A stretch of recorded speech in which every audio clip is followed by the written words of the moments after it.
The stars were quiet. They had been quiet for a very long time. Commander Vexala stood on the observation deck of the Concordat science vessel Harmony, watching the peaceful glow of distant galaxies. Her blue skin shimmered under the soft lights.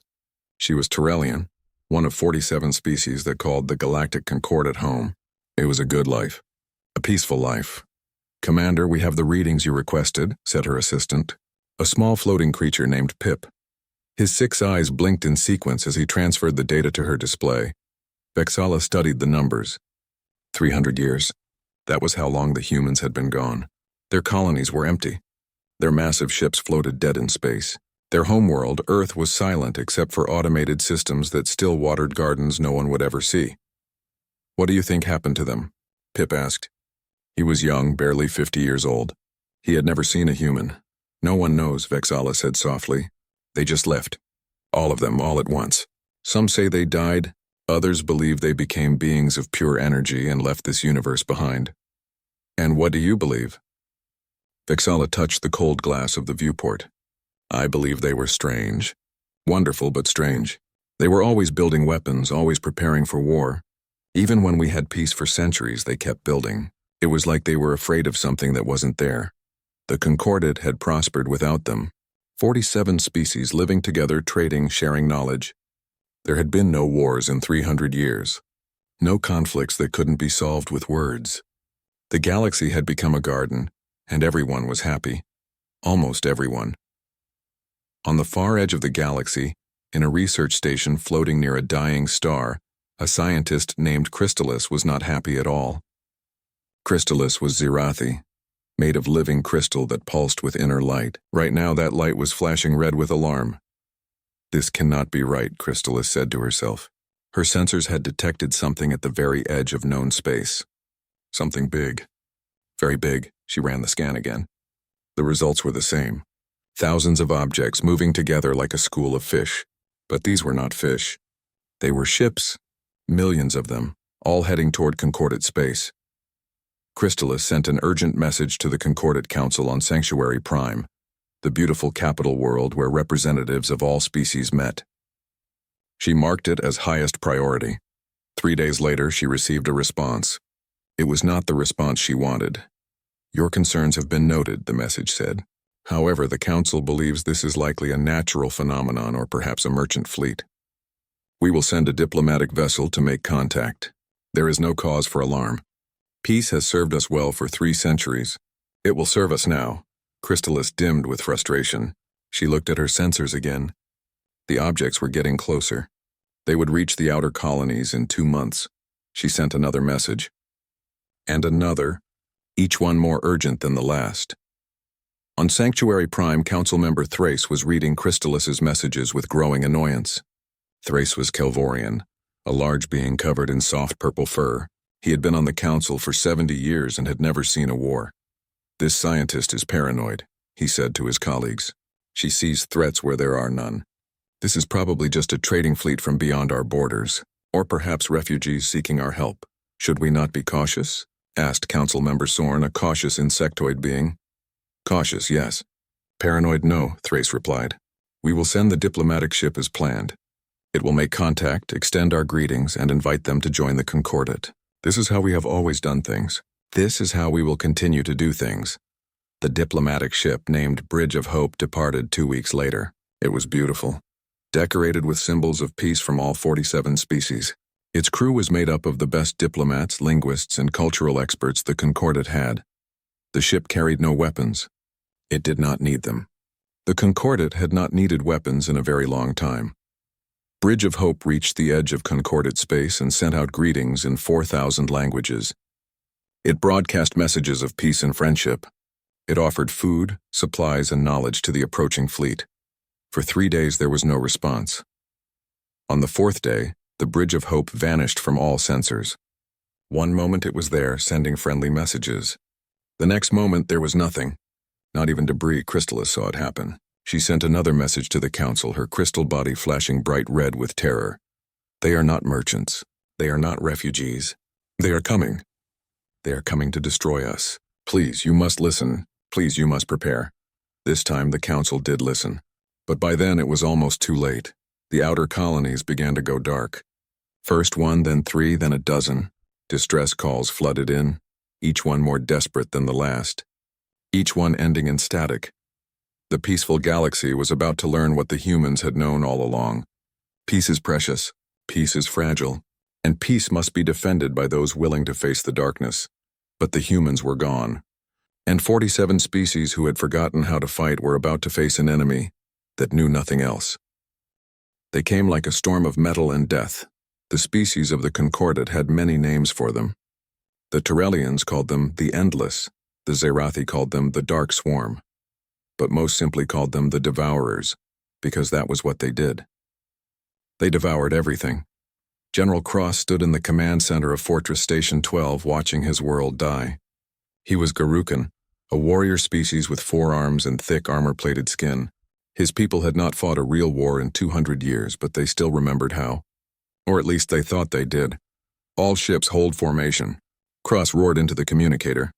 Do not break ranks. On the view screen, the enemy filled the darkness of space. They were not like any ships the Concordat had ever seen. They were perfect spheres, smooth and black, moving in patterns that made no sense. They did not fly like ships. They moved like drops of water flowing around obstacles, splitting apart and coming back together. Sir, they are not responding to any communications, his sensor officer reported. No radio, no quantum signals, nothing. They just keep coming. Fire all weapons, Cross commanded. The fortress station unleashed everything it had. Energy beams, missiles, even old kinetic cannons that had been kept as historical displays. The weapons hit the enemy ships, but it was like shooting at smoke. Some ships were destroyed, broken into pieces that floated away. But for every ship destroyed, 10 more took its place, and then the enemy fired back.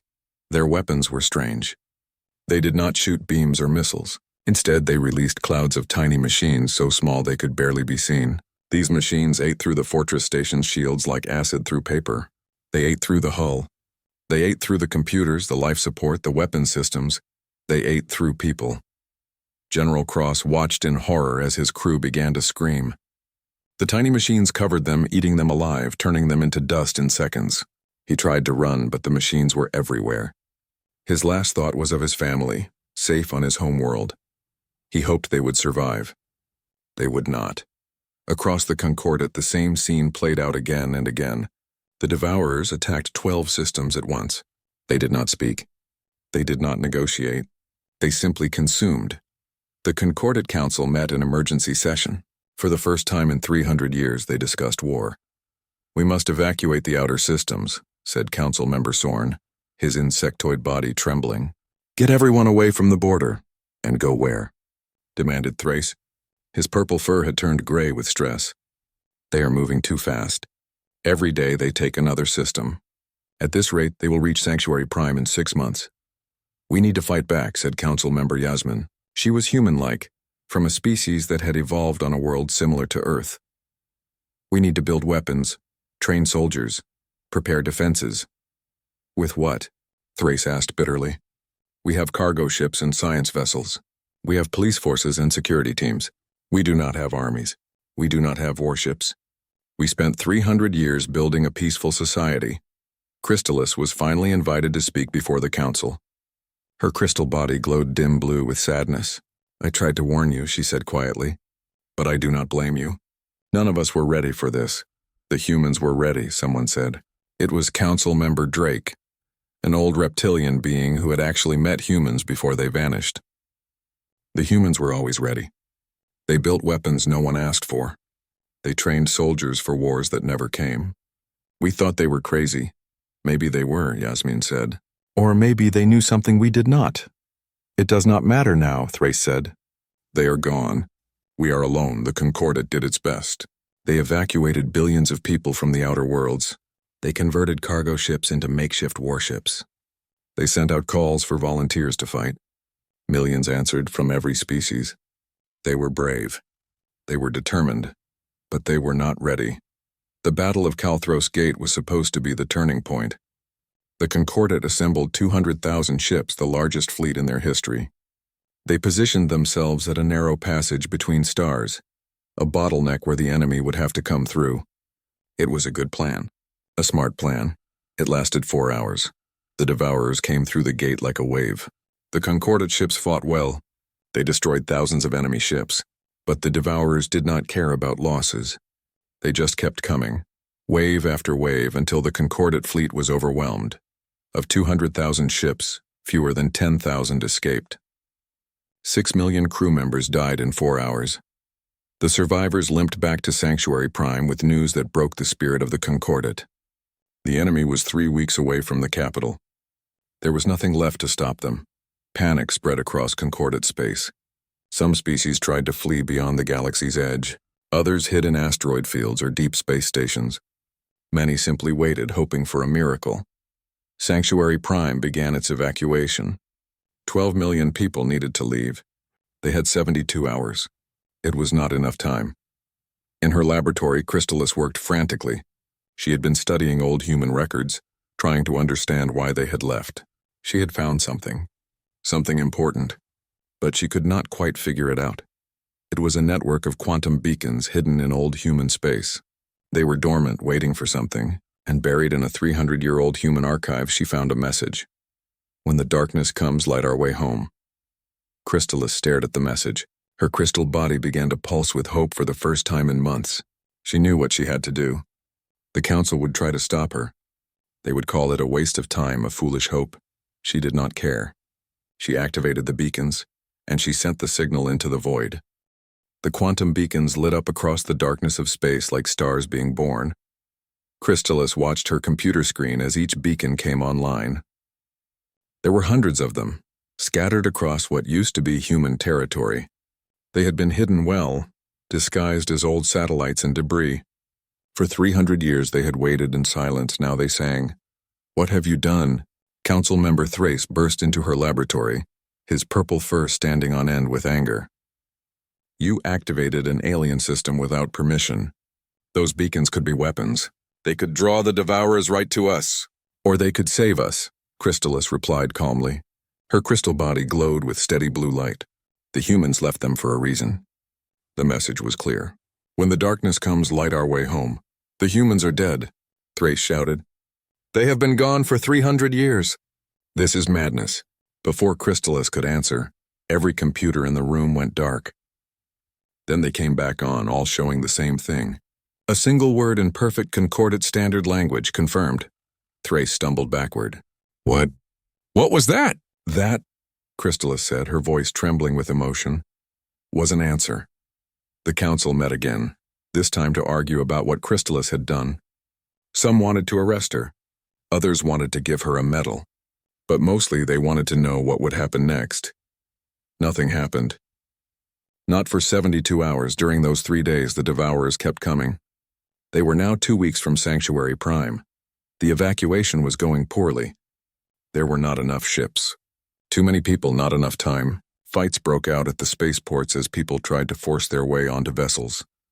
Yasmin worked 20 hours a day, organizing the evacuation. She saw families torn apart, children crying, old people left behind because there was no room.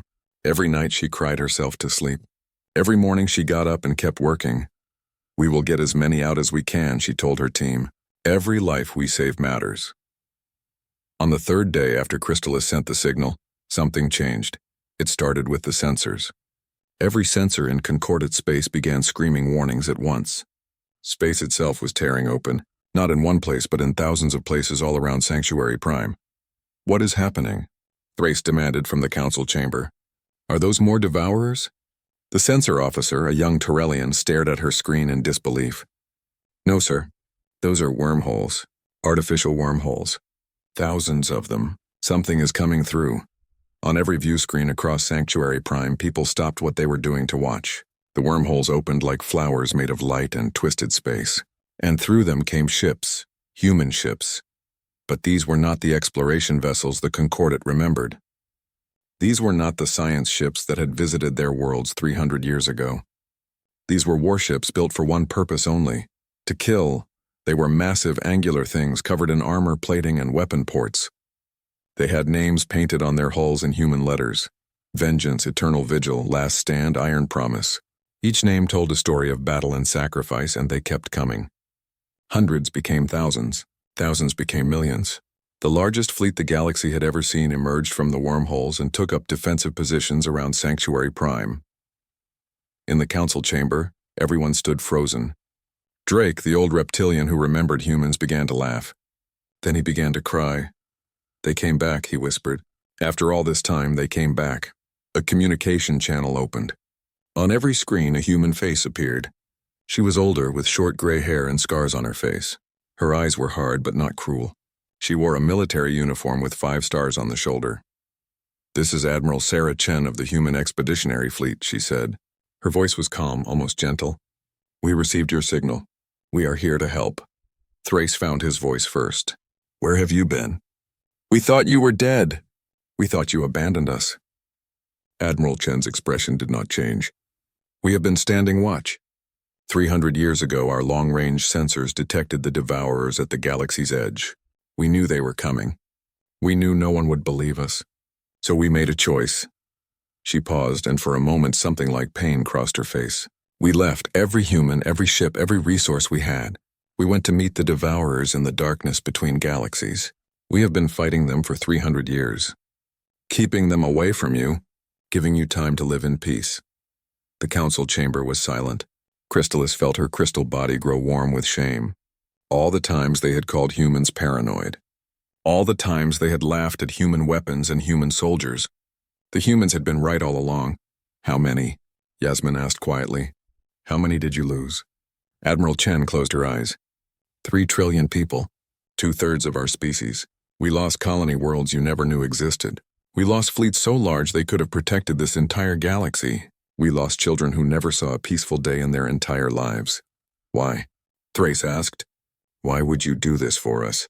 "We did not ask for this sacrifice because someone had to," Chen replied simply. "Because you were building something beautiful. A galaxy at peace, a place where people of different species could live together without war. We could not let that be destroyed. So we became what was necessary to protect it." Another council member spoke up, a Kelvorian named Moss. "Can you stop them? Can you stop the Devourers?"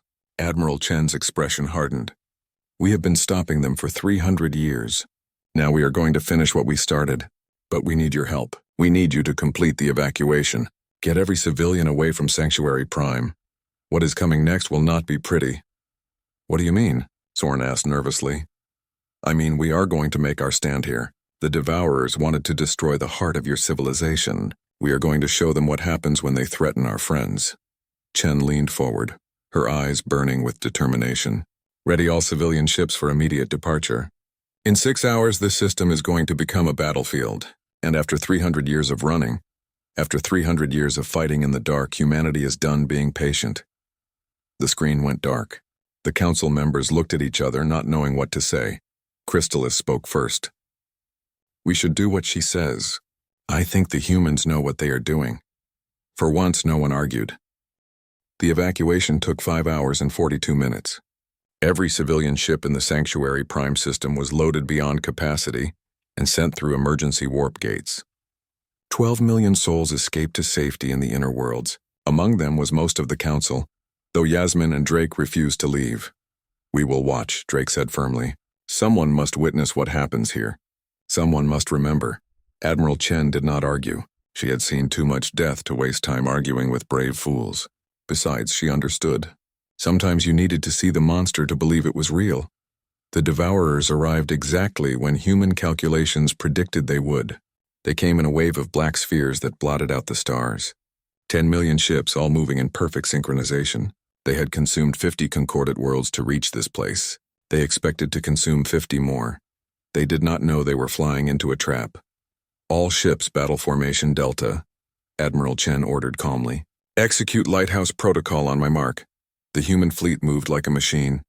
Not like the Devourers moved, all connected by a single mind, but like a well-trained orchestra where every player knew their part. 2 million warships formed a sphere around Sanctuary Prime, weapons pointed outward. On the bridge of the flagship Undying Dawn, Chen watched the enemy approach. Her second-in-command, Commander Torres, stood beside her. He was young for his rank, only 70 years old. He had been born in the darkness between galaxies. He had never seen peacetime. "Admiral, the Devourers are entering optimal range," Torres reported. "Good," Chen said. Let them think they have us surrounded. Weapons free. Show them what 300 years of war has taught us.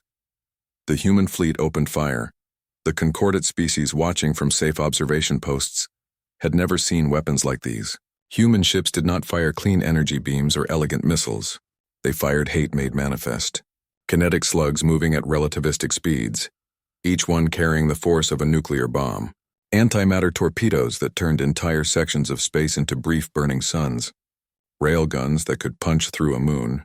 And that was just the beginning. The Devourers responded with their clouds of tiny machines, the same weapons that had consumed the concordate fleet. The machines washed over the human ships like a dark tide and bounced off. Ablative armor holding, Torres reported. Nanomachine countermeasures deploying. The human ships released their own clouds of microscopic machines. Unlike the Devourer machines that consumed, these were designed to disrupt and destroy. Where the two clouds met, there were flashes of light as millions of tiny battles were fought in microseconds. But the real surprise came from the human fighters. Small, fast ships launched by the thousands from carrier vessels. They flew in patterns that made no sense to the Devourers' mathematical minds. Chaotic, random, unpredictable. Human pilots laughing and shouting as they dove between enemy ships, firing weapons at point-blank range. Crazy humans, one pilot screamed over the comm. His name was Jackson, and he had lost his entire family to the Devourers when he was 5 years old. Come on, you bastards. I've been waiting my whole life for this. The Devourers tried to adapt. They always adapted. But they had been fighting humans for 300 years, and humans had learned something important. You could not outthink a hive mind. You could not outcalculate a machine intelligence. But you could outcrazy them. Human ships rammed enemy vessels, their crews evacuating at the last second in escape pods. Human pilots set their fighters to overload and turned themselves into missiles. One destroyer captain, seeing his ship about to be overwhelmed, aimed it at a cluster of enemy ships and detonated the reactor. For humanity was the last thing he broadcast. On the undying dawn, Admiral Chen watched the battle with cold eyes. Every death hurt her. Every sacrifice was marked in her memory. But she did not stop. She could not stop. Phase 2, she ordered. Activate the lighthouse stations. Around Sanctuary Prime, hidden behind the wreckage of old concordate defense satellites, massive devices came online. They had been placed there by humans 300 years ago, buried and forgotten. Each device was as large as a small moon, and each one contained a weaponized star. The lighthouse is activated. Waves of specific radiation poured out from them, frequencies that the Devourer's hive mind used to communicate. But these waves were wrong, distorted, like someone screaming static into a telephone. The Devourer's perfect coordination began to break down. Ships collided with each other, weapons fired at random. The swarm, so perfect and synchronized, became confused and chaotic. Now, Chen said quietly, all ships focus fire. Take them apart. The human fleet pressed their advantage. They targeted the largest Devourer ships first, the ones that seemed to be trying to restore order to the swarm. Without coordination, the Devourers were still dangerous, but they were no longer unstoppable. The battle lasted 18 hours. It was the longest 18 hours of Yasmin's life. She watched from a safe observation station, unable to look away. She saw human ships torn apart. She saw Devourer spheres explode in silent fireballs. She saw sacrifices that would haunt her dreams forever. She also saw humanity fight like demons, not with anger but with purpose. Every human ship that fell did so positioning itself between the Devourers and Sanctuary Prime. Every human pilot who died buying time for others to escape or reposition. They are protecting us, Drake whispered beside her. His old eyes were wet with tears. Even now, even after we did nothing for them, they are protecting us. When the battle finally ended, the space around Sanctuary Prime was filled with debris. Thousands of human ships were gone, their crews dead or dying. But the Devourers had been pushed back. Their swarm was broken, scattered across a dozen systems. Admiral Chen's face appeared on the view screen again. She looked older now, more tired. There was blood on her uniform. Sanctuary Prime is secure, she reported. The Devourers are retreating. We will pursue and ensure they do not regroup. How many? Yasmin asked, her voice breaking. How many of you died for us today? Chen was quiet for a moment. 4 billion people. 60% of the fleet we brought with us. The number was too big to understand. 4 billion. More than the entire population of some concordate species. Why? Yasmin asked. Why do you keep sacrificing yourselves for us? Admiral Chen smiled, but it was a sad smile. Because that is what family does. The concordate was our family 300 years ago. You still are, and you do not abandon family, even when they forget about you. She reached forward to end the transmission, then paused. Oh, and Yasmin? When this is over, we need to talk. The Devourers are beaten here, but there are more of them out in the dark. Next time we fight together. It is time the concordate remembered how to defend what it built. The screen went dark. In the silence that followed, Yasmin made a decision. She looked at Drake and at Crystalis, who had joined them to watch the battle. She is right, Yasmin said. The age of peace is over. Not because we want it to be, but because reality does not care what we want. We need to learn from the humans. We need to learn to fight. Some will not like this, Drake said. I do not care, Yasmin replied. Billions died because we were not ready. That will never happen again. 3 months after the Battle of Sanctuary Prime, Admiral Sarah Chen stood before the full Galactic Council. It was the first time in 300 years that a human had addressed this body. The chamber was packed. Every species had sent representatives. They wanted answers. Chen looked different than she had during the battle. She wore a dress uniform instead of battle armor. The scars on her face were still there, but they seemed softer somehow. She was tired. After 3 centuries of war, humanity was very tired. Thank you for inviting me to speak, Chen began. Her voice echoed in the vast chamber. I know you have questions. I will try to answer them. Council member Thrace, who had argued so strongly against taking action when the warnings first came, stood first. His purple fur had turned completely gray.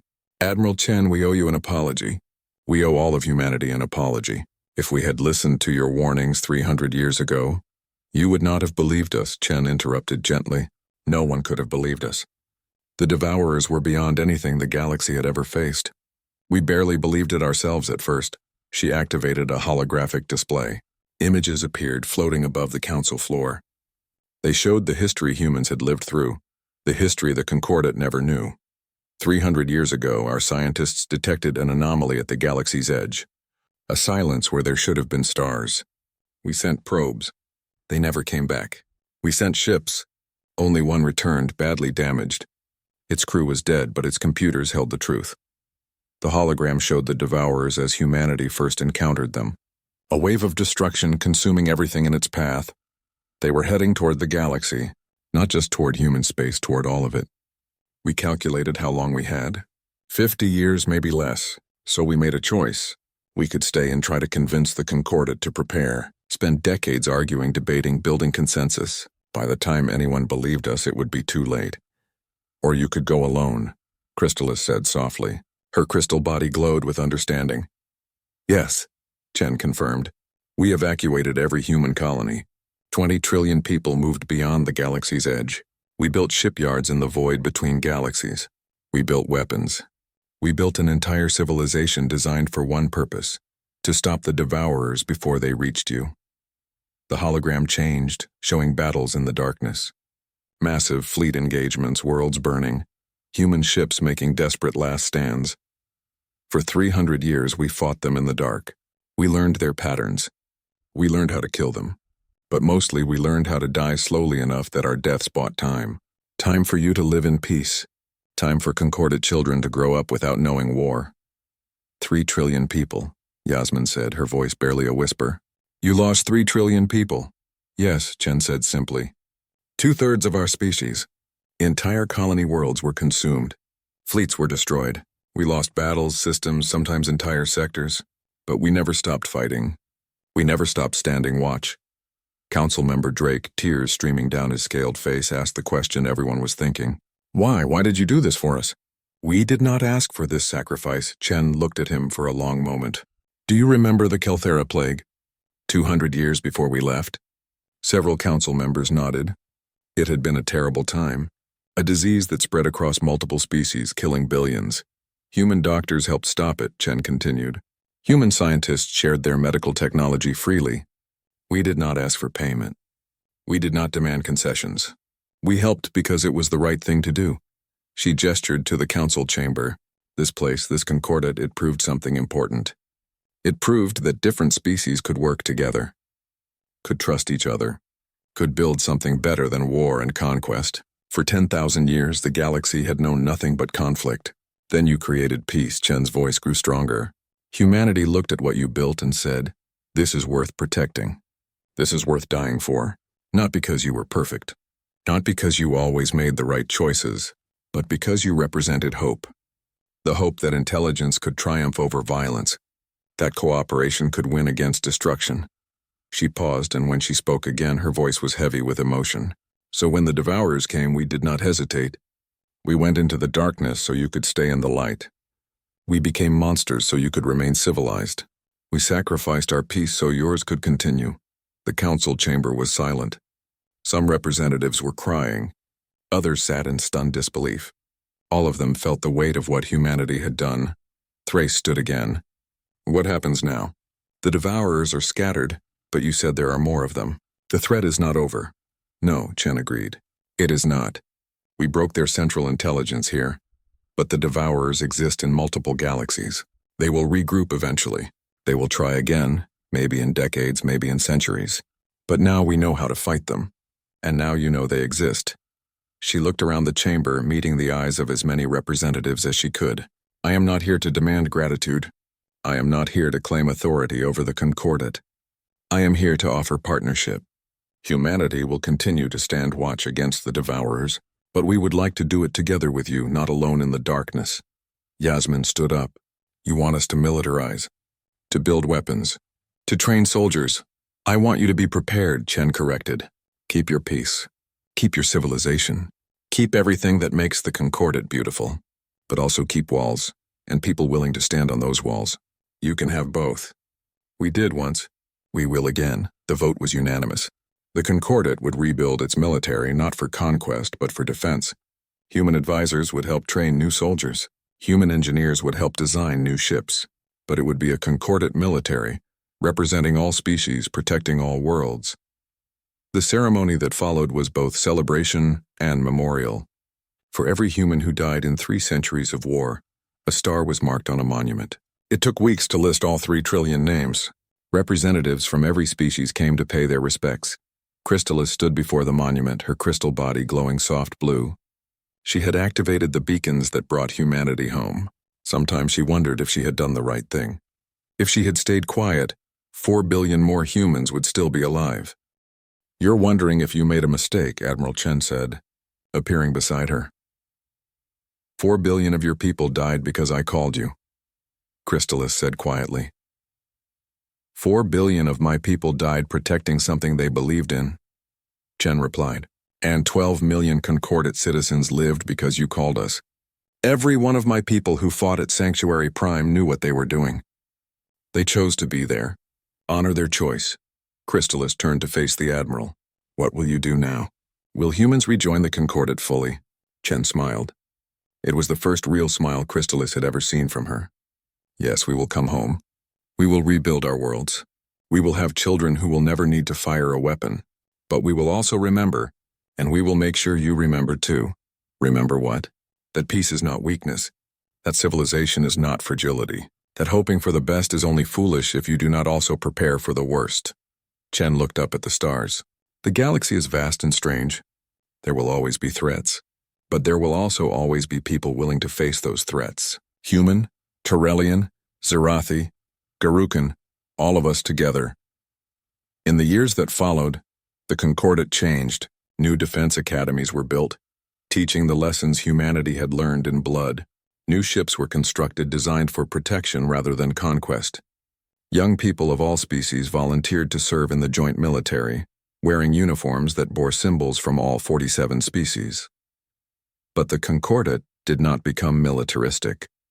It remained a place of learning, trade, and cooperation. The difference was that now it could defend what it had built. At the edge of concordat space, listening posts stood watch.